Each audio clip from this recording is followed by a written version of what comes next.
Daryn. Hello, my name is Daryn. I am a sustainability scholar and environmentalist. Hola, me llamo Ximena. Hello, my name is Ximena, and I am a natural resource technician, the creator of Science Saves the World, and an environmental activist. So, talk climate change to me. Did you know that the planet's average surface temperature has risen about 1.62 degrees Fahrenheit, which is about 0.9 degrees Celsius since the late 19th century? That's like wild.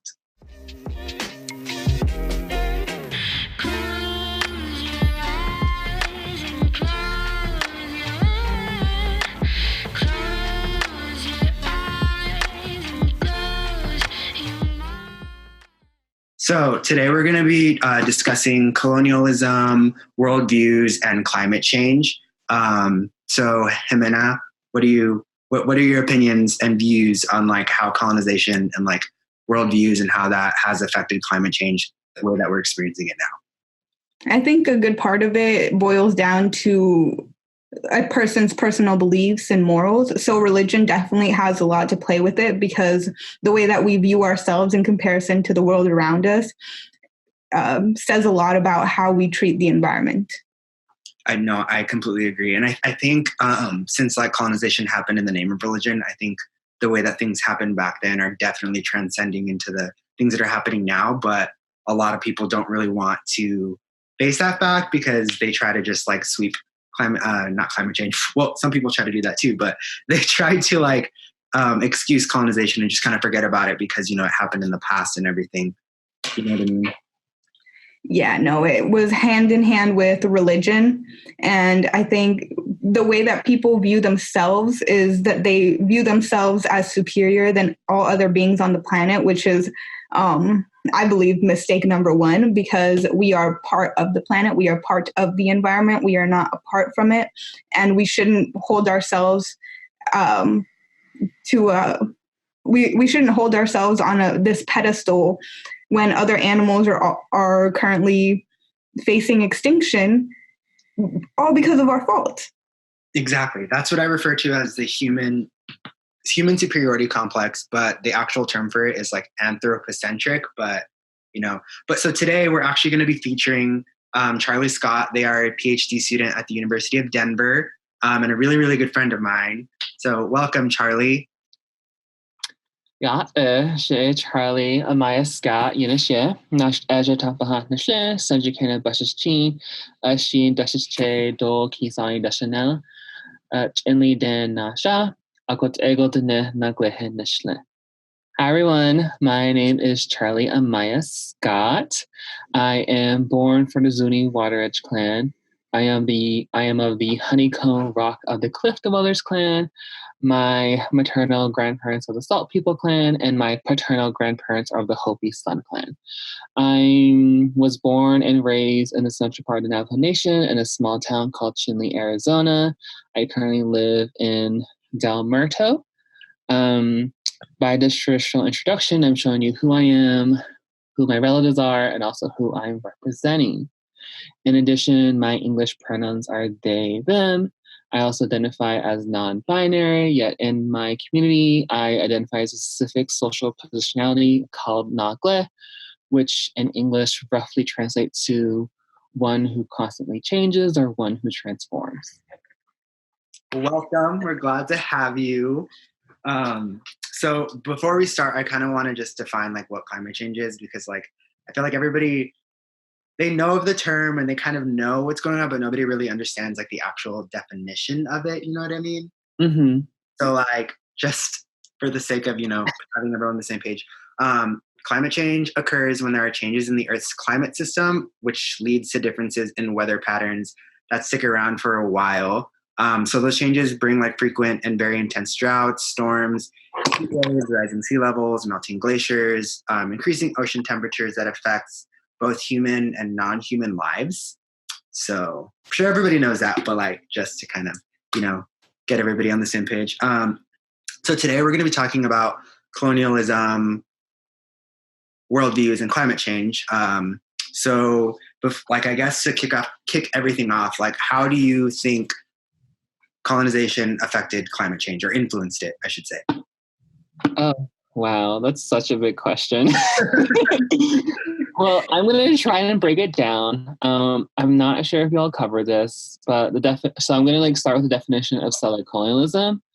And this is usually a sort of like amalgamation of like literally all the theoretical texts I have read. Some of the scholars that have written about this and continue to write this are like Brian McKinley Jones Brayboy, who is Lumbee, Eve Tuck, who is First Nations. Unfortunately, I cannot pronounce the community that she descends from. Angie Morrill, Melly Arvin, all these like phenomenal people, and there's like so many other scholars as well. But personally, settler colonialism is mainly concerned with the elimination of an indigenous presence, both people and land. One particular like theoretical definition is that it's a persistent social and political formation in which newcomers, colonizers, settlers come to a place, claim it as their own, and do whatever it takes to disappear the indigenous peoples that are there. And so there's this like intentional construction of a home from a foreign presence that does not have a relationship with the space, with the land, with the sort of like, if you were to use Latin, flora and fauna, with the animals and plants in the area. And so how does settler colonialism create or drive climate change? Largely has to do with that intention of removal and elimination of indigenous presence.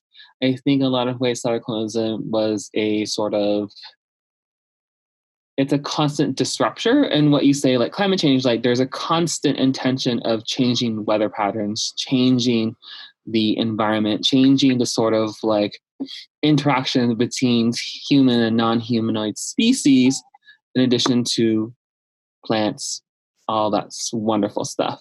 Mm-hmm. And particularly with that, you also get into this concept of land, of like what it is, what it means, and people's relationship to it. Particularly with indigenous peoples, like our culture and livelihood are tied to lands. They're tied to sort of like intimate relationship that's been there since time memorial. Like if you listen to any of the creation stories of any indigenous community, there's always that constant spark of relationship between the cosmos and oneself. Whereas like you sort of get the same thing with colonizers with their own sense of creation, but as we both know, with the way they conceptualize creations, it sort of differs depending if you take a more quote unquote Western scientific route or a more major Christian religion point of view. But particularly with colonizers within what's currently known as the United States, because of that elimination of indigenous presence, land became sort of like a commodity. It is sort of like something that's to be exploited, something to be used, something to acquire wealth and capital. And I think a really great example of this. So as I was introduced, I'm a sort of like Ph.D. student in higher education, and so I tend to focus on colleges and universities. And I think a lot of ways colleges and universities are a prime replication of like what settler colonialism manifests as, particularly because colleges and universities are intentionally sort of like this active transmission, preservation, and accumulation of knowledge, democracy, wealth, that sort of thing. But universities are built on stolen land. And so in a lot of ways, land becomes a sort of mechanism of financing their existence, enabling their growth, and their establishment. So there's like this long history of land being used as a resource, being used to accumulate wealth, and being used to just like remove an indigenous presence, which is so fascinating if you really think about it, like how land is being used in that sort of way. Yeah, no, I definitely agree. One of the things that when you talked about like the way that colonizers came and like were changing the land and everything, there was actually a report where was a study done by Alexander Koch, Chris Brierly, Mark Maslin, and Simon Lewis, which is titled Earth Earth system impacts of the European arrival and Great Dung in the Americas, which was through University College London. And they were kind of assessing the way that the climate changed after contact when they started to, slaughter our people and everything. And essentially what happened is and I think this is a way for like Europeans to kind of make colonization, I guess, romanticize it in a way and make it not seem as bad as it actually is. Because they were talking about how since our populations dwindled, a lot of the natural plants in the environments kind of grew, and it created this like cooling effect where the average temperature actually in the 1500s and 1600s dropped about 32 degrees, which is about 0.15 degrees Celsius, which they, in their article, they kind of discuss it as a way where that was like a good thing. But then if you look at what happened afterwards is Europeans, when they started degrading the land to like use all the natural resources as they saw fit, it's the reverse started happening. And that's what caused the Great Acceleration, which I'm sure Ximena can discuss about in a little bit. But I think a lot of people don't realize that climate change is rooted in colonization because of the fact that they came and like,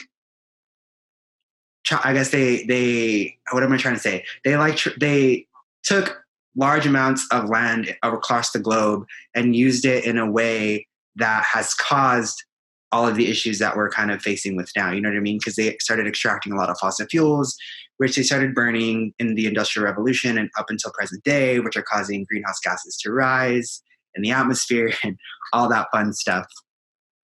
Yeah, and I think part of the reason that all of this has accelerated is because of faith reasons. So like how you're talking about a faith where you care about the land, you move when the crop seasons are different, or like how do I say this? You move according to the land. And in like faiths like Christianity, and just background before I start talking about this, I did grow up Roman Catholic, and I went to a Catholic university where I took a lot of courses on Catholicism and the history of theology and stuff. And so like I'm not practicing Catholic anymore because I've learned so much. Like I know way too much to be okay with things that happen. You were completely fine. I was baptized as Mormon. I get you. Yeah. But like, but thinking about the way that all of this started was, first off, people weren't even allowed to read the Bible like word for word for the longest time. Everything was word of mouth and everything was translated from the spiritual leaders to the people. So nobody actually read the Bible for the first couple hundred years. And so part of that is that people could just spin whatever narrative they wanted to about God. And then a couple hundred years later, people were looking at it through different hermeneutics. So imagine here now in 2019, reading the Bible and thinking that those words were written for somebody in 2019. They were not. They were written for people. I don't know when the Bible was written, but like something BC.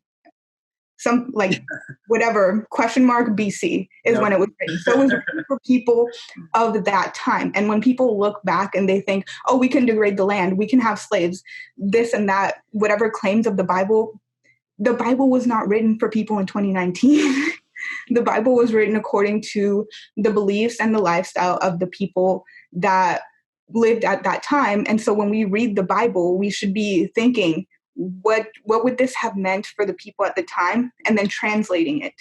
It's the hermeneutics of how you look at things. And so I think a lot of where misinterpretation comes in hand is that people believe, well, like take Genesis, for example, the creation of the universe, God gave us the Garden of Eden, whatever. People believe that it was a gift so we can do whatever we want with it, as opposed to God giving us one of his creations to take care of. Like there's a difference between like having a present and just doing whatever you want with it, and having something that's valuable, God's creation, and being the stewards of the land and taking care of it, which I believe, well, people can believe different things, but I believe that that's the way it was intended, that we were supposed to be stewards and shepherds of the land, take care of it, it be our responsibility. But the way that people have twisted things and misinterpreted the Bible, is that they just believe that we're greater than all the other beings on the environment and in the planet. And that is how they justify all of these, like all the deforestation, mountaintop removal, because this is truly a gift from God, if you choose to believe that faith. But God gave us this gift, and because he gave it to us, we can do whatever we want with it. We can degrade it, we can whatever. It was our gift to begin with, instead of us tending to the land.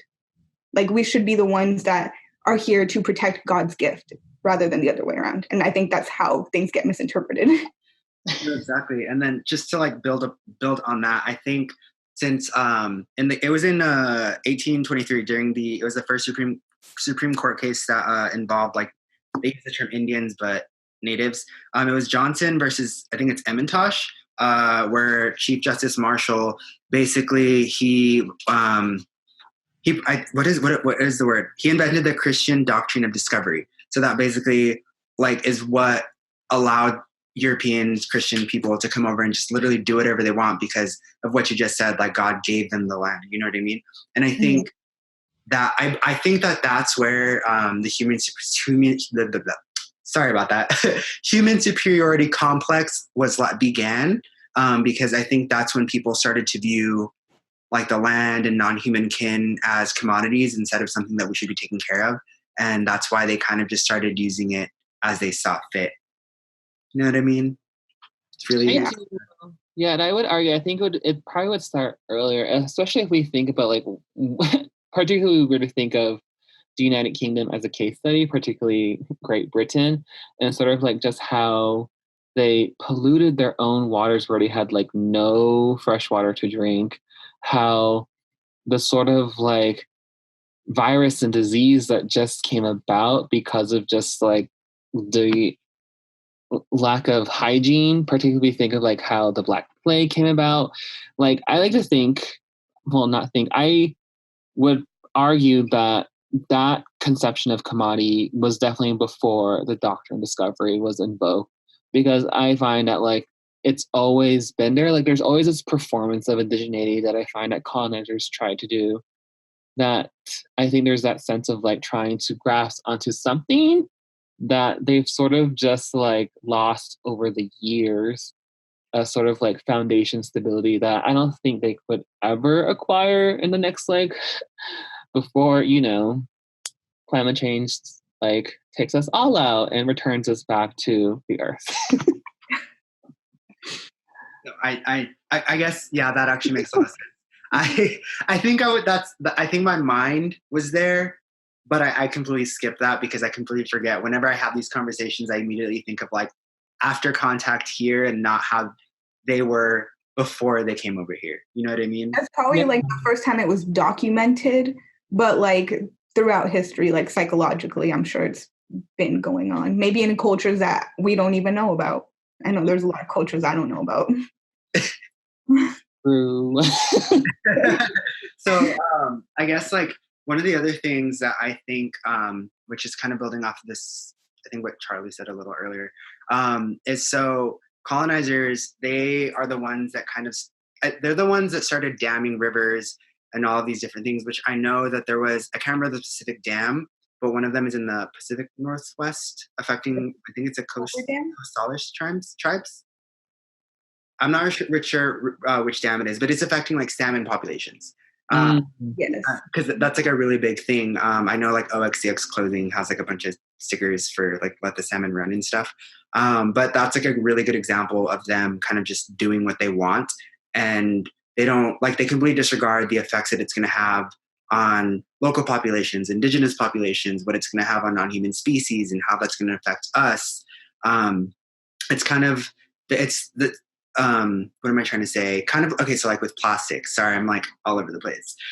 So with plastics, for example, plastic was born because of the fact that they were trying to come up with, like, a cheap way to package everything. And that was kind of around the time when they started to use fossil fuels.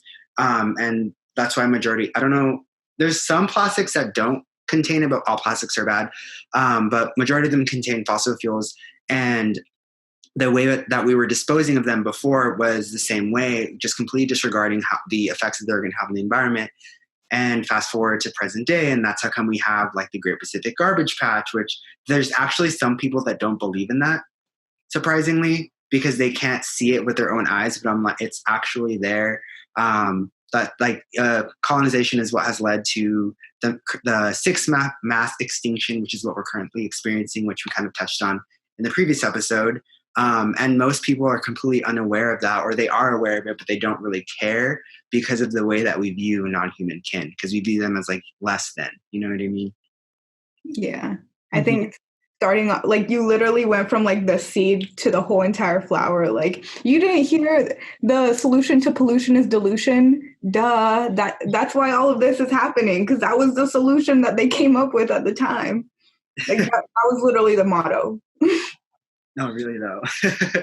But it's so fascinating though, because in all of this, you also see like an intimate connection to capitalism as well. This sort of like desire to be as efficient as possible, but also exploiting as much labor as well. So it's just I always find those connections between like settler colonialism and capitalism as like just so like obvious. But I think for a lot of folks, it's like, how do you like weave through those? No, exactly. See, so they were never obvious to me until I actually started following you on Twitter. And it's really, really funny. I've learned so much on Twitter, and like, I love it. But I guess there's people actually learning stuff from me because they DM me, and I'm just like, oh, thank you. Like, I didn't really know. Yeah, you post all of those threads, right? Like to build off, I just had a brain fart.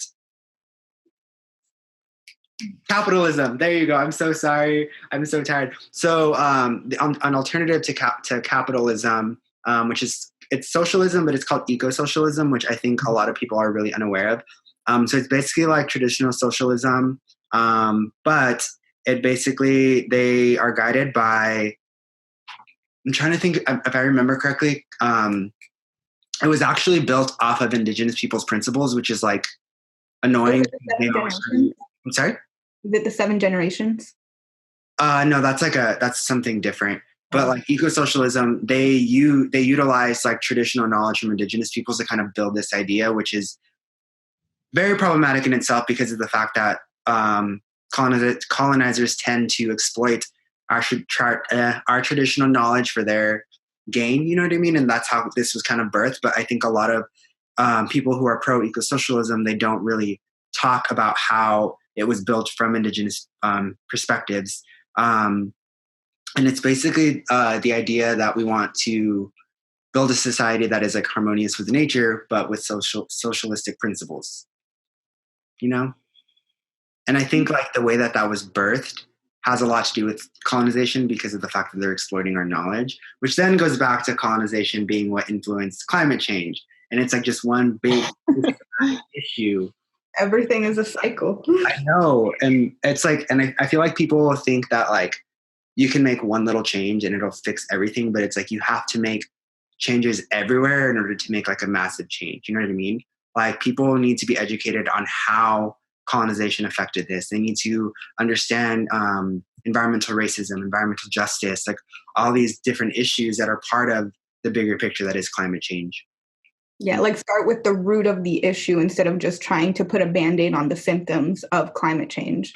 Because yeah, like seas are rising. You can build however many seawalls you want, but maybe we should be tackling the are rising. Like, and they're still gonna rise too. That wall's not gonna protect you. I know, right? And like, oh my god! And one of the things that it goes, I think it has to do with like the settler colonialism, is the way that they treat land, and they have this like, they don't have a connection to the land in which that they occupy. So they just have this like, yeah, we can move anywhere, which it's true, but they don't really have a connection to where they were born, where they were from. And you can kind of see that in the way that they build their homes. A really good example is like NorCal, where there's a lot of affluent people who have homes on the cliff sides. And so the oceans are eroding the cliff away, which is a natural process. And there's actual houses that are kind of like sticking off of the cliff because they just built it there without regards to like what would happen with just natural processes, and as sea level rise, that's just going to get worse. And I think a lot of colonial philosophies, like they can really they can build off of like the indigenous perspectives of like our connection to land. Because like obviously like I grew up disconnected. I didn't even really fully understand connection to land and what that meant for me and what that meant for like society as a whole. But thanks to people like Charlie and other friends of mine, I've been able to really learn what that means and how that is like affecting the way that we are changing the planet, you know? Mm-hmm. Yeah. Sorry, I had a comment on like the stuff that you're talking about, the building homes on the cliffside. Did you know that in South Carolina, they actually made it illegal for people who were building homes on the coast to take into account climate change and sea level rise? So like none of those new buildings are up to standards with any of the projections because their thought was like, well, if we ignore it, it just won't affect us. I think they did the same thing in Florida. They made it a law. It is a law. They're so dumb. Like I honestly like when those people's houses are like underwater, I'm gonna have no sympathy. The only sympathy that I'm gonna have is for the animals that are getting affected by those houses. But those people are gonna be like, sorry, you denied climate change and it's happening, so that's your fault. You know. At some point, like you just need to be slapped in the face. Like if things happen to their homes, that's the slap in the face that they needed to maybe like rethink a couple priorities and beliefs that they had. Where's the lie?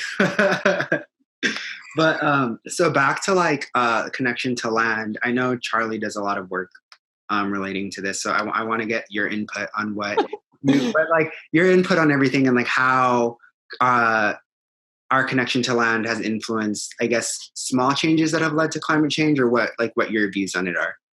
Like indigenous people's relationship to land or colonizers' relation to land? I guess you could both, like both. But I felt like I went over the colonized relation to land, which is that of like exploitation. Oh yes. And that like constant exploitation. Like you can't extract anything from an empty like can. Like the more you extract it, you're gonna get to the bottom and then like you're left with repercussions and consequences. I think particularly with relation to land for indigenous peoples, it's so I've been thinking this in more of like a heavy theoretical sense, particularly learning from like creation stories, the theoretical term of storytelling, reading a lot of like theoretical texts, like some folks from like Vine Deloria Jr., who wrote God is Red in 2003. I think that book has been very helpful in terms of like understanding these sort of like cultural, religious aspects of relationship to land that indigenous peoples have, particularly because like with that book in particular, context is important. Time and place are important, but time and place are time in particular is sort of like a cyclical model. Like things can be repeated, things can be maintained, but there's a constant there that exists. And that constant is the space, and that space is literally always there. For example, like where rituals and ceremonies are particular, like very like powerful sacred spaces in particular, have a sort of lot of like memory, knowledge, and connection. And I think the way that I've been sort of understand that has been through a wonderful playwright, director, and actor named Monique Mojica, who is Kuna and Rappahannock. She's this amazing, like elderly Native woman who literally just travels across all of like what we currently know as the Americas. Like, I don't know where she's at right now, but from what I understood, she's in Ecuador. But in like this book called Within Plain Sight, Inscripted Earth and Invisible Realities, she describes the land as like an archive. And the way that I've been sort of like taking that is that the land is a sort of like sentient archive, that there's this relationship between land and memory, particularly with indigenous people's memories and stories, that become a sort of like living entity that has like a power and sort of like ongoing existence, basically their own. And so from this archive, a lot of indigenous peoples can sort of like have the capability to remember like their sort of like positionality within the cosmos, their relationship to the cosmos, their understanding of the cosmos. Like land is very tied to identity, cultural identity, traditions, and knowledge that are very unique to Indigenous peoples. Like, I think, for example, every time I visit, and I actually went hiking with Daryn in this place, Candiche National Monument. So beautiful. It's a wonderful place.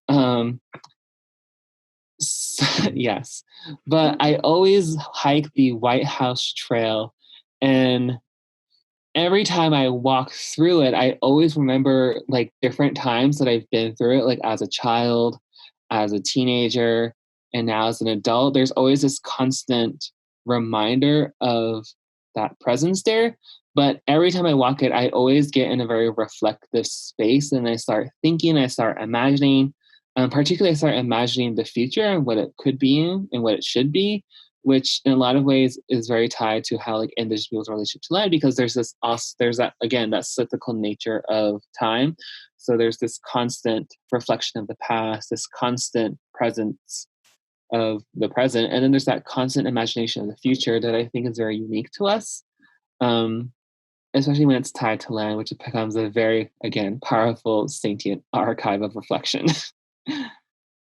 Yeah.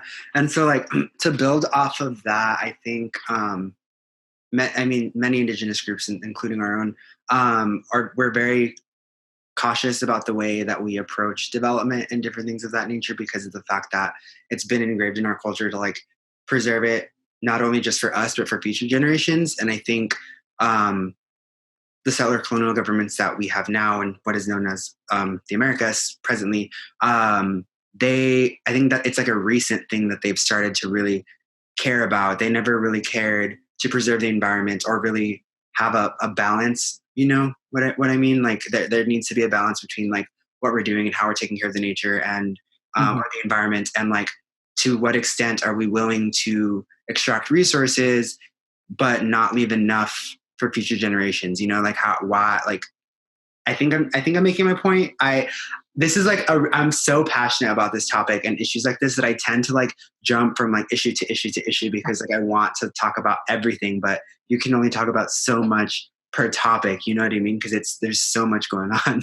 But what I think you're highlighting is the sort of like interconnectedness of all these issues that are all tied together, of both like climate change, capitalism, environmental justice, Indigenous people's rights, human rights. Like all of these things are interconnected, and I think that tells you a lot about like what Indigenous peoples do and the issues. Like I always find it fascinating. Like every time I like have a conversation with an Indigenous person, like we always move from different topics, because like we have to know so much in order to sort of like navigate this world, but also to like defend our own livelihoods and rights.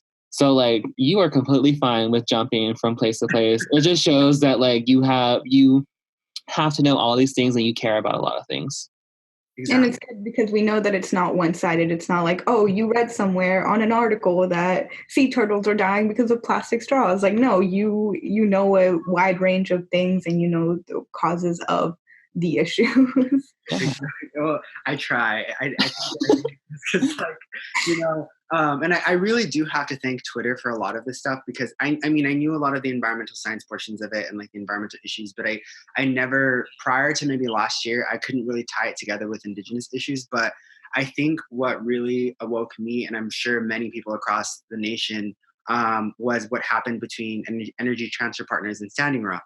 I feel like that is what really awoke many non-Native Americans as to what exactly occurs to Native peoples in the US presently. Because I think a lot of people had this idea that like everything happened to us in the past and like now we're like living good with the whole, like everyone has that idea that we get a big check from the government. Like I wish I got a check from the government, because I would not be as broke as I am right now. You know what I mean?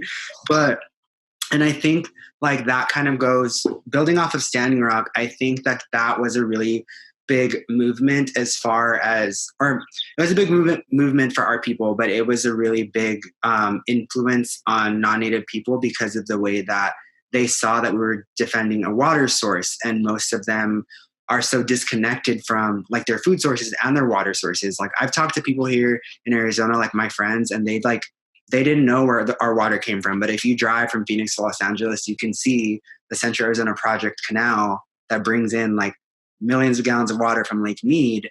And that's what a lot of the canals are in like Scottsdale and like all these little cities that people run by. And people assume that these are just like, they're just like natural occurring rivers and different things like that. And I'm like, no, they're hauling in water from another area. And like, yeah, that is maintained to a certain extent. But if you look at the way that they treat that compared to water sources that are near Native nations, like I can't remember the name of the river, but it was the one that the mine spilled into. Oh, yeah. That The affected. one in Navajo Nation, Yes. King's Gold Mine. Yes, that one. Oh, San Juan? I think it was the San Juan. I think it was the San Juan River. I'm pretty sure that. I'm pretty sure it was the San Juan River. But like, so if you look at the way that was handled, that wasn't really a big deal. And the same thing goes for Standing Rock with them building a pipeline through there. Like, it wasn't a big deal because it was affecting Native peoples. But if that were to affect the Central Arizona Project, it would be like the biggest problem ever. You know what I mean? Because it would be affecting Native people here too. But Phoenix has such a high population of non-Native people and especially colonizers that, like, of course it would be a big deal. You know what I mean? I do. Like, and I don't know if you've mentioned this, but also I don't know if y'all noticed, but Energy Transfers also rerouted the pipeline so that it would not affect the water source of a predominantly white community near there. Yes. Was it Bismarck? Yes, I think it was Bismarck. Yeah, I read about that somewhere. Because I remember that because I had a really big march in San Antonio, like in downtown, when that was occurring, specifically against that. And I think I had that written on a poster or something. But I think a lot of people didn't even realize about like the Treaty of Fort Laramie and how that land was technically not even the U.S. You know what I mean?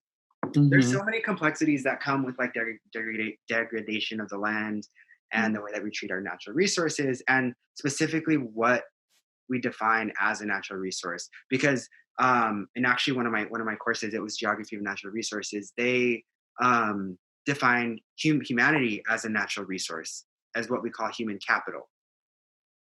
And I was like, how can you? And they defined non-human kin, which are animals, as a natural resource because we can use them as we see fit. But I'm like, that's not.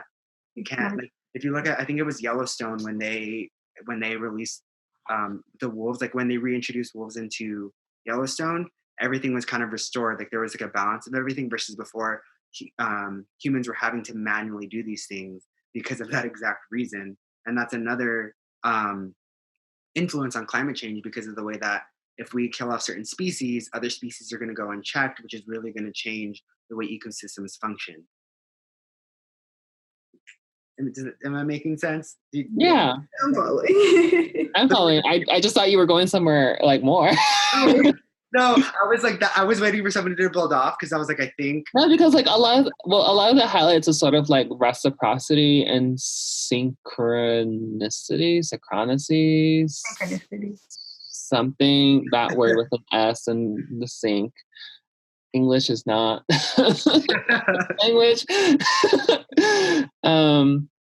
But again, it goes back to sort of like interconnectedness that's woven both within issues, but also within like the ecology. Like a lot of like theories, and I read particularly because I'm studying sort of like organizational theory and sort of like pretty much like how a campus environment affects and impacts a student's success, or staff success, or faculty success, or a university's own success.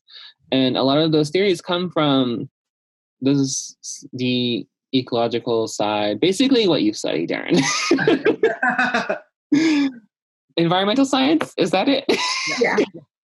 I'm sustainability and urban planning, but I'm focusing on environmental planning. So I've taken a lot of environmental science courses and different things of that nature. And it's actually kind of really funny the way that I get involved in that, because I was just focusing on sustainability, but as I was going through my coursework, I realized, a lot of these issues are stemming from urban areas and the way that we develop urban areas, which is why I decided to tack on urban planning as because now I'm interdisciplinary, so I can kind of use both.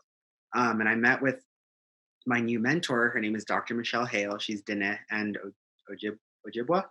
And she's she's super, super sweet. And I mean, I was already wanting to get involved with environmental land use and urban planning within like Indigenous communities. And she has really pushed me to go towards that route, which I didn't even realize was like a thing. And I was talking to another faculty member about it who were my specific interest is cultural based land use planning. And when I mentioned that to the other professor who was non-native, he said that that wasn't a thing. And there was no way to do that because you can't have cultural based land use planning. And I was like, okay, no, but you can. And he was like, you can't base it on culture. I was like, well, you can base it on cultural beliefs on how you use the land. It's like, that's what I'm trying to get at. And he didn't understand that, which I think is it really complements what we're talking about, because the fact that he couldn't understand that one little topic, and he's like a higher education like professor, who's influencing like sure thousands of students on that topic, that just makes people think that it reinforces the idea that we can use the land however we see fit, because of the fact that they're not really decolonizing the way that they are thinking in regards to the way that we use land. You know, Important question though. What do you want to be when you grow up? what do I want to be when I grow up? That's interesting. And I've never sat and thought about that. I'm just like, I'm gonna do this and we'll see what happens. We're going into debt for something. Yeah, you're right. Okay, so I You have think about 20 years to figure it out, before Adult kids. I'm gonna go into more debt and buy a sailboat and just like live on a boat and go across the ocean until we die. Live my best life. No, but okay, so I think Kirby?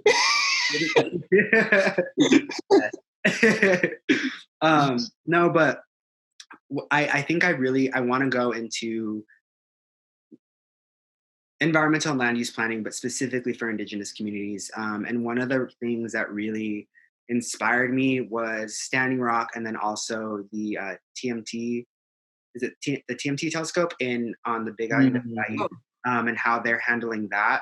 And that's something that I really want to go into, because I think like a lot of planning agencies, whether they are part of the private sector or the public sector, they don't take into account how this is going to affect Indigenous people, or take into account how whatever land they're trying to use is culturally significant to Indigenous groups. I mean, all land is sacred, but specifically there's certain areas that are more sacred. And at least I might be saying this wrong, and I'm sorry if I offend anybody, but I think that's really what I want to do, because we need to include Indigenous peoples and our voices when you are building something.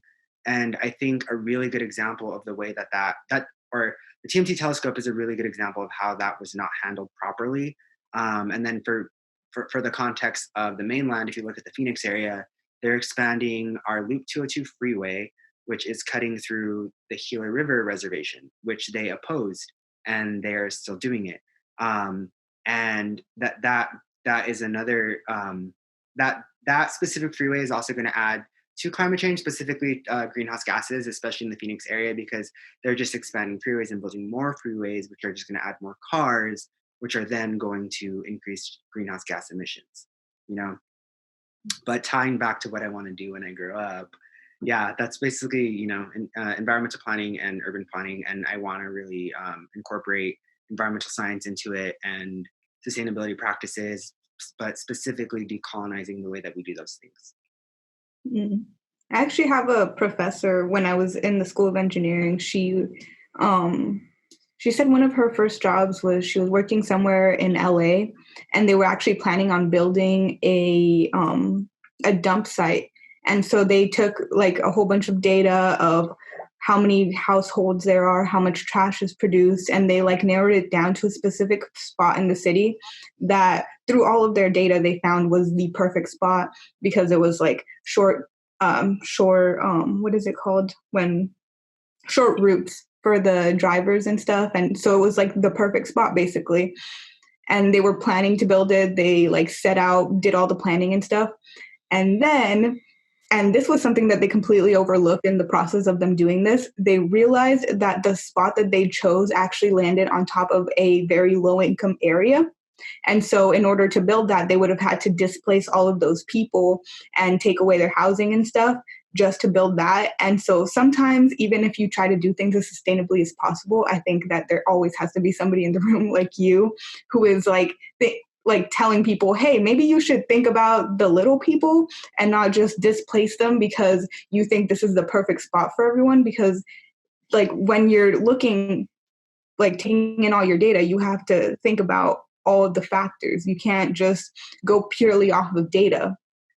There's low income people that live in that area. And so eventually they like did enough protests that they ended up scrapping the project. But it's kind of things like that where people just don't think about the little guys. They just like look over them. Exactly. And I think what we're talking about now is we're kind of just trying to infiltrate the system, I guess you can say.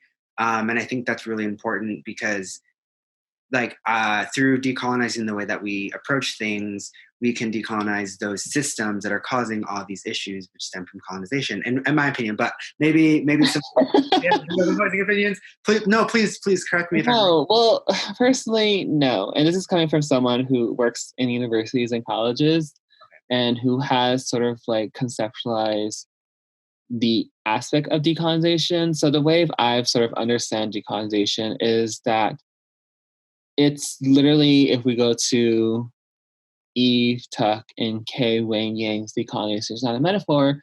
Decolonization is the return of indigenous land and life. And but if we were go to, and I'm gonna like ruin her name because I can never pronounce it. I've actually never heard it to in person, but Linda Tihuay Smith, who wrote Decolonizing Methodologies, she writes that decolonization is not a total rejection of all Western theory and knowledge. Rather, it's concerned with the centering of indigenous ways of being, indigenous ways of knowing.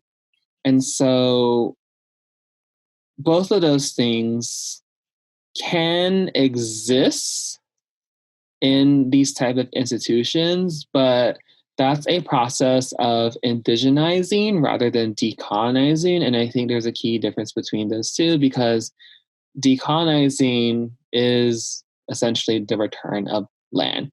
And if a university or institutions are not going to give the land back to indigenous peoples, then it's literally just a miscommunication and a continuation of a settler colonial state, which I find to be very frustrating in some ways, particularly because, like, for example, like if we were to talk about, because you mentioned what's happening on the Big Island in the Kingdom of Hawaii with Mauna Kea at the telescope, because so that, if you didn't know, there's a contract between several different universities. So like the University of California system, China, Russia, and the University of Hawaii. And a lot of those, particularly with the University of California system and University of Hawaii, they have these things called land acknowledgements. And land acknowledgement is like a formal practice of acknowledging that you're on occupied, stolen land, and you sort of like talk about your relationship to land. It's a sort of like performative way of just saying like, oh, look, here are indigenous peoples. We have them here, but we're not going to like do anything with them, that sort of thing. But these institutions are trying to construct a telescope because they're primarily concerned with land accumulation and their own expansion as universities, especially as Research One universities. And Research One universities are the top universities in the Carnegie classification, which pretty much like tiers how like what university does in terms of research level. And University of Hawaii at Manoa, I think, and University of California, Los Angeles are both Research One universities. And so they're concerned with accumulating their ability to conduct research, particularly within astronomy, climate change, those sort of things, because Mauna Kea is considered a quote unquote prime site for those type of things and those type of studies. And so even if you are the person in the room telling like this is bad, it's an unfortunate reality that you're still recycling and reifying settler colonialism. And that's something that I'm constantly aware of too, especially when I give recommendations to university officials on like what they should do and how to do it. But I also have to acknowledge that I'm primarily concerned with making sure that every student is successful. particularly Native Indigenous students, and like what they do with this and how they disrupt the system is what I'm trying to like get them to. So in a lot of ways, it's like, what are my intentions with this space and how are those related to my own sense of being in a relationship to land and my own culture? Okay. That was like a long theoretical weaving. I hope that was accessible. No, that really, I knew a lot of those things based on, of course, because I follow you on Twitter. There's been a lot of things, and I'm very grateful for that. So going back to what I said, I actually should correct myself. I meant to say indigenizing, not decolonizing, but I tend to get the two mixed up, but that's also in part because I'm still learning about these things, and I'm still in the process of decolonizing my mind and the way that I do things. And so I guess to build off what I was saying prior is I want to indigenize the way that we do things, but I want to increase what's known as public participation planning. So what it is it's a bottom-up approach. You start with the community that you're working with, and you go from there. So whatever you're planning out, whether it's a site for commercial businesses, housing, transportation, like you start with the community's input first, and then you go from there. So all decisions are made by community members and not by like higher officials, if that makes any sense. So that's specifically what I want to do, but I want to do it with Indigenous communities. And when I say Indigenous communities, I'm not trying to group us all together. All I'm doing is I'm just trying to be inclusive of Hawaiians in the Kingdom of Hawaii and those Indigenous peoples who aren't Native American or First Nations in Canada, because I think we tend to do that a lot, and a lot of focus tends to be on us. And so I want to try to be more inclusive, but I've had people on Twitter get upset because they think that I'm trying to group us all together, and I'm really not. So I just wanted to clarify that. But also because within reservations and reserves in Canada, we have sovereignty versus some Indigenous groups don't have that. And I'm not saying that's like necessarily luxurious for us, because at the end of the day, we don't have the land that is ours. But it's, for lack of a better way to explain it, it's a little easier to, how should I say this, to develop, I guess, in regards to like transportation and housing and different things of that nature. But it's also kind of bad because if you look at the Navajo Nation, for example, our zoning laws and land use laws they're being built up currently, but they aren't as strict as the way that they are, say, with the what is currently referred to as the state of Arizona. So you have construction companies who are building houses for like Navajo Nation citizens and stuff, and they're not building them meeting the regulations that they would in the state. So they're not being built the way that they should be. And so that's one of the reasons why I got involved with urban planning, because I feel like we need to be more strict in regards to construction companies and development in regards to the building that is going on within Indigenous communities. But we also need to include how that's culturally impacting us. Because the way that it impacts us culturally, that goes hand in hand with the way that it's impacting the environment and how it's impacting climate change. Yeah.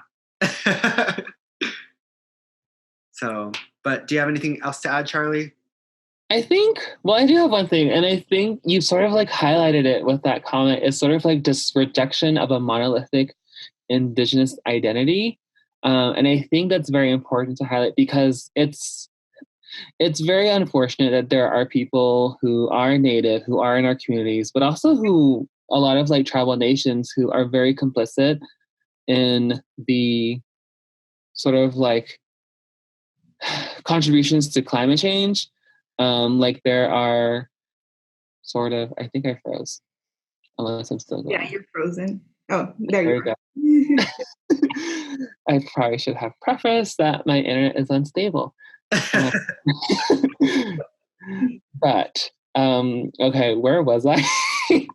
Oh, you were talking about monolithic, how some people view Indigenous peoples as like one monolithic. Okay, so highlighting that so something that you've highlighted was this rejection of a monolithic identity when it comes to Indigenous peoples. And I think that's very important, because it's a really unfortunate reality that there are some people in our communities, there's some tribal nations, there's a lot of like tribal governments who do in a lot of ways support and contribute to the destruction of the environment, which means that they're contributing to climate change and to pretty much their own self-destruction. And I think a lot of that has to do as a result of settler colonialism in itself, because particularly with the elimination of an Indigenous presence, there's also a sort of like elimination of ourselves, our culture, and our community. And I froze again. Okay, I can still hear you. We can still hear you. Your audio is still working. Yeah. Awkward. It's this internet, I swear. You're fine. Mine. But I would love to hear Ximena's view on this, because she is yeah. Latin. So I think a lot of issues that affect the Native community affect Latinx communities just as much. Mm-hmm. So what are your opinions and views on this? I think that we're kind of just like, speaking of minorities in general, like I mentioned before, we're kind of the overlooked ones, where they plan things that they think are really cool, and then they forget to think about the minorities and how it's going to trickle down and affect other people. And as much as like anybody can get mad at the fact that environmental racism exists, it really does. Mm-hmm. And like the projects that you guys have been mentioning, yeah, they're willing to relocate, reaccommodate white people, but they're not willing to do that for low-income people, because they just assume like let's be realistic, we're not gonna file lawsuits. We don't have the money for it. We don't have the time for it. We usually aren't really taken seriously, so they're more willing to screw over brown people and Native people than they are white people, because white people are going to fight. White people are known to have more money, and they're more active in like the suing industry, I guess. I think there's also just like a process of humanizing that's a lot of just like colonizers / white people have that Black and brown folks are not given. I mean, like if we think about police brutality and how like folks are framed when it comes to the media, like you get photos of like white colonizers who are just like white people / colonizers as like these like innocent, oh, they're misunderstood, that type of thing. And then you get these like really just like, I don't know how you find these like ugly photos of folks, but just like the color is different, the scheme, the aesthetic, the entire thing. Like there's this message that like Black and brown folks are not equal. They're not humans. They're not like, they shouldn't be considered in these conversations of like policy, equity, and human rights. Yeah, like even going back to when they first came to the US, I don't know if you guys ever heard of The Traveler's Guide to California, but it was basically this dude that like, he was a colonizer. He came to the US and like, he moved to California, and he was, well, before it was the US, of course, but like he moved to California and he wrote this book trying to get more people to move to California and saying how great of a place it was. And that was before California was even part of the 13 colonies. And he called Indigenous people uneducated savages, and he called he called Indigenous people savages, and Mexicans were uneducated or something along that line, like illiterate, and like he basically just trashed us. And people were reading that book, and that is the reason that they were deciding to come up here. And that's actually the Dahmer family. They were actually some of the people that read the book, and they used that guide to get to California. And then all of the cannibalism stuff happened because that wasn't a real guide to California. He like made up some hypothetical trail that the Dahmers followed and all of that trailed. But like at the core of it, if you read, oh my gosh, I could not get past the second chapter because I just kept getting really mad that he just kept saying that we were dumb, that like, and it all had to do with skin color. Like all of their comments were like based around skin color and saying that you're savages, you don't know what you're talking about, you don't know what you're doing. And it's just, we have a different way of that we settled on the land. Like we care about it, you guys clearly don't. Exactly. And I think building upon, because we're kind of talking about environmental racism and environmental justice and stuff. I think a lot of the reason why there's so many white climate change deniers is because they have the privilege of not having to deal with the repercussions of climate change. And I think a lot of that transcends into like policy work and stuff, because there was actually a politician in Alabama. I don't know his first name, but I know his last name is Beaker. And I'm going to quote him from his campaign website. He said that, "I believe that no matter what you call it, a myth is still a myth, and the so-called climate change crisis is about as real as unicorns and little green men from Mars." And he's an older white man, like most politicians are. And that statement, I think it does stem, well, not stem from, but it's kind of, you can compare it to, or not compare it, I cannot think of the word, but basically when you're discussing environmental racism, those are the type of things that you can discuss as well, because he and other people like him have the privilege of not having to worry about what's going to happen to, I guess, where maybe he lives or his family and different things of that nature when the climate does really start to change, unless it affects oxygen levels, versus people of color and low income neighborhoods do, because we're always the first ones affected by everything. You know, and the Navajo Nation is a really good example because of the uranium mining that was done. Sorry, I was looking for this tweet that I was going to read out to you. No, it's okay. I'm just so fascinated by the links that people go to deny climate change because I'm just like, so I do this thing where I'm just like, so because I like have a lot of trust issues, I'm also very super conscious of my environment. And so like, you just notice these patterns, and something I've noticed is like, so winter is like colder. It's like, where was fall? So like, for example, it literally just like snowed today and like 2 weeks ago in Denver, Colorado, which is occupied Cheyenne, Arapaho, and Ute homelands.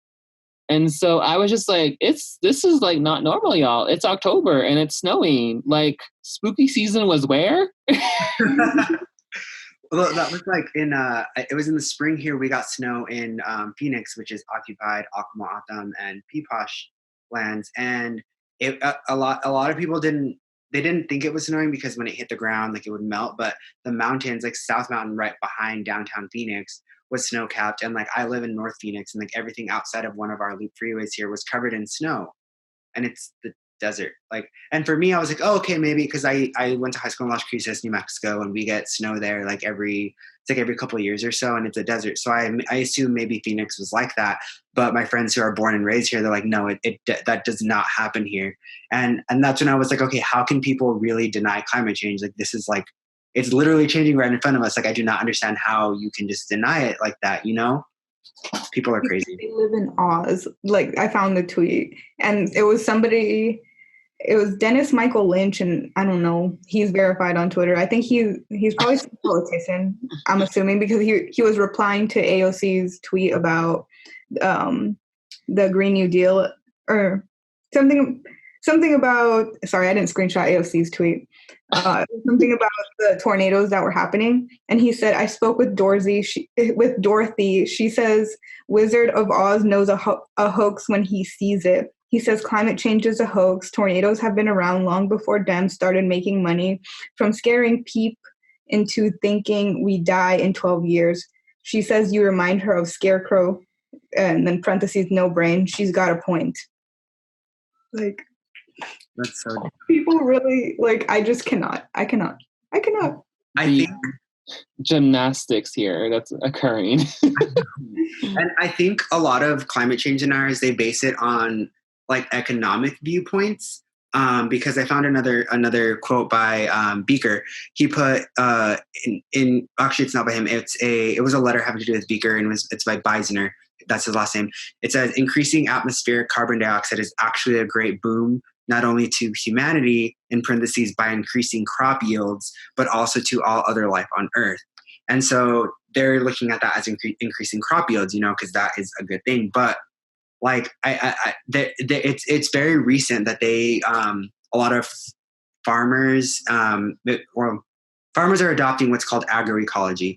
But agroecology itself is a new concept, and it's basically just like literally farming in the way that Indigenous people have farmed for like millions of years. And that's basically what they're doing.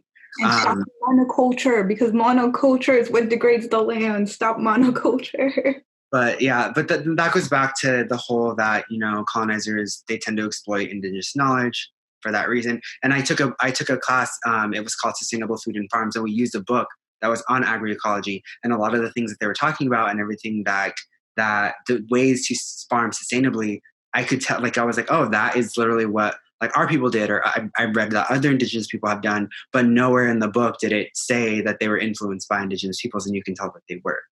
And so again, settlerclism is concerned with the elimination of indigenous presence. Well, we're still here. We're not going anywhere. Nope. But I think we should wrap it up. Probably. Yes. And thank you for hanging in there with us, Charlie, because we know we're a hot mess. Thank you so much for joining us and sharing your brain with us.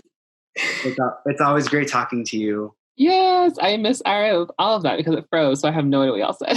Oh my God. We're basically thanking you for joining us and, all the... We appreciate you. I'll hear it on the podcast, but thank you so much, y'all. I enjoyed this so much, but also just talking with y'all. So thank you for the invite. Thank you. It was nice meeting you. Yes, it was so great to meet you too. We're definitely going to be following each other on Twitter soon. I'm just saying. Charlie's amazing to follow. I love them. Yes, I look forward to learning and reading your threads.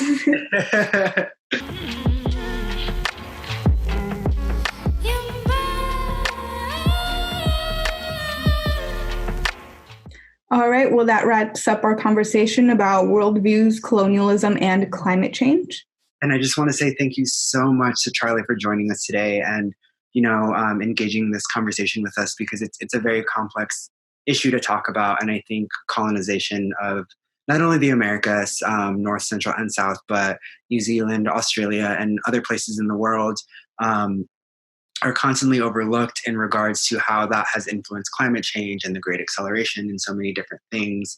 And I just want to say thank you so much to my really, really good friend Bella for us being allowed to use her amazing music in this podcast. And we have made the decision in conjunction with her that she is going to be the official soundtrack for our podcast, all of our future podcasts. And then me and Ximena both want to thank you all so much for joining us today. We hope that you were able to learn from us and really have this conversation resonate with you, because I think it's really, really important, which I'm sure Ximena can agree. Yes, I think it's definitely important to highlight the indigenous views, because most of the scriptures, no, that's not the word I meant, but most of the writings and the historical context that we have of indigenous peoples is through the white male's point of view. And so I think it's really important to have people whose culture we are talking about their culture rather than a third person point of view. Exactly. But thank you so much for listening. We hope that you join us in our future conversations. Please be sure to follow us on Spotify, iTunes, and subscribe to Science Saves the World on YouTube. And yeah, we really appreciate your support, and thank you so much for listening. We hope that we taught you something. Thank you.